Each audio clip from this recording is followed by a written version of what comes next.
Парни согласны. Парни согласны. На конце слова, ребята, что надо с ним делать? Вычитать и умножать, малышей не обижать, а еще быть хорошими, умными и отзывчивыми. Аза Магомедовна им преподает не только школьные науки, но и уроки жизни. А потому стала для детей второй мамой.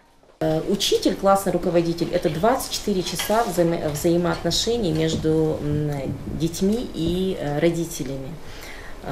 После своего рабочего дня у нас идет продолжение подготовки к следующему учебному дню.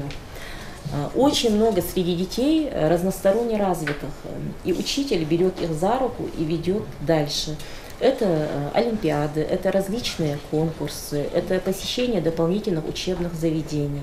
Заинтересовать учебой, внеклассной работой, даже творчеством. Эти задачи ей по плечу. Школьники называют ее не просто классным, а суперклассным руководителем. Она учит нас, объясняет нам. Мне нравится Аза Магомедовна, потому что она всегда всех жалеет и объясняет все.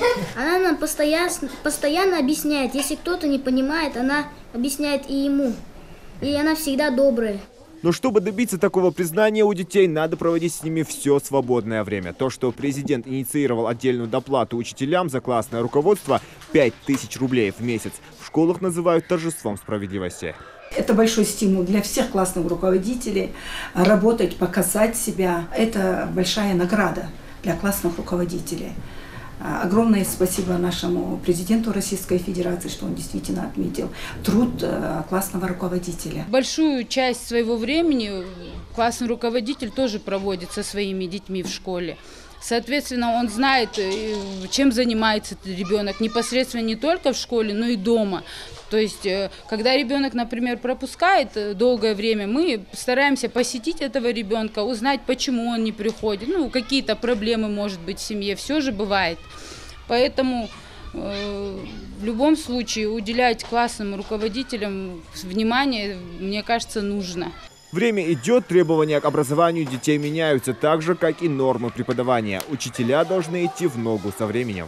Современные школы – это современный учитель. К середине десятилетия система профессионального роста должна охватить не менее половины педагогов страны. Ближе всего к ученикам и классные руководители. Это огромная ответственность, и работа требует особой подготовки. Дополнительные надбавки классным руководителям будут выплачиваться за счет федерального бюджета. При этом все действующие региональные выплаты должны быть сохранены, заявил в послании Федеральному собранию Владимир Путин. Не раз заострял внимание на том, что все параметры по уровню зарплат учителей, врачей, бюджетников в целом, заданные в майских указах еще 2012 года, должны строго соблюдаться. То, что постоянно обращаюсь к этой теме, не случайно. Подчеркну, речь идет о людях, специалистах, которые работают в важнейших для общества и страны сферах. Их труд должен оплачиваться достойно и справедливо. Возможно, эти деньги станут не просто надбавкой, но и стимулирующими к совершенствованию своей работы. Из-за впечатляющих мер поддержки людей послание президента России уже называют запросом на перемены к лучшему. Зилюбхан Калоев, Марбек Межоев, Новости 24.